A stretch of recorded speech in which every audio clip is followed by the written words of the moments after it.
ఏకీభిస్తున్నావా? ఆరాధనలో ఎక్కిస్తున్నావా? ఒకే మనసుతో కలిగి ఉన్నావా?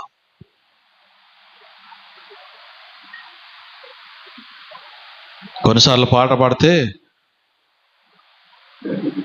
ఓ నలుగురు కలిసి పాటలు పాడారు అనుకో, ఒకడు తూర్పు కోతుంది, ఒకడు పడమరకు పోతుంది, ఒకడు దక్షిణం కోతుంది.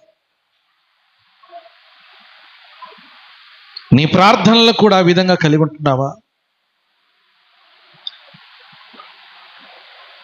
దేవుని బిడ్డలమైన కుటుంబంలో నలుగురున్నాం. నీ ప్రార్థన ఏ విధంగా కలిగి ఉంటుంది?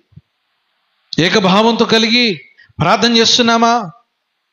ఏక మనస్సుతో, ఏక ప్రేమతో కలిసి మనము ప్రార్థన చేయగలుగుతున్నామా?